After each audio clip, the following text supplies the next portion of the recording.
ነገ 5 ነው የምናውቃቸው የሚመስለን ግን የማናውቃቸው የመነኮሳት አለቃ ርዕሰ ባህታውያን አጋዕዝተ ዓለም ቅድስት ሥላሴን በጀርባቸው ያዘሉ 60 ነብርና 60 አንበሳ በፊት በኋላ በቀኝ በግራ እየተከተላቸው የእግራቸው ትቢያም ለነዚህ አንበሳና ነብሮች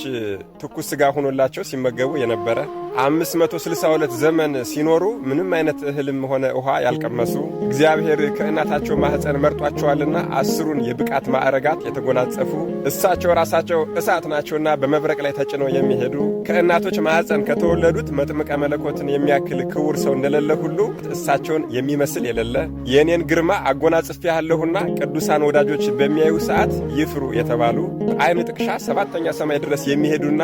በሚደርሱም ሰዓት ደግሞ መላእክት ኮቴያቸውን እንኳን የማይሰማቸው ቅዱስ አዎ የምናውቃቸው የሚመስለን ግን የማናውቃቸው ስማቸው የከበረ ቅዱስ ስማቸውን በመጥራት ብቻ የእሳትን ባሕር የሚያሻግሩ እስከ 15 ትውልድም ድረስ የሚያስምሩ የገድላቸውን መጽሐፍ ለጻፈ ላጻፈ ላነበበ ለሰማ ላሰማ ቀጥታ ርስተ መንግሥተ ሰማያትን የሚያወርሱ አባት በስማቸው አምኖ ለተራበ ያበላ ለተጠማ ያጠጣ ሰው በዚህ ዓለም ሲኖር ደሃ ቢሆን እንኳን የሚበላው እንደማያጣ የተነገረላቸው ቅዱስ በመታሰቢያ ቀን ማለትም ከ12ቱ ወራት በአንዱ ቀን ዕጣን፣ ዘቢብ፣ ስንዴ ለቤተ ክርስቲያን መባ የሰጠ እንደ አንተ ንጹሕ ይሁንልህ ክፍሉም ርስቱም ከአብርሃም ከይስሐቅ ከያዕቆብ ጋር ነው።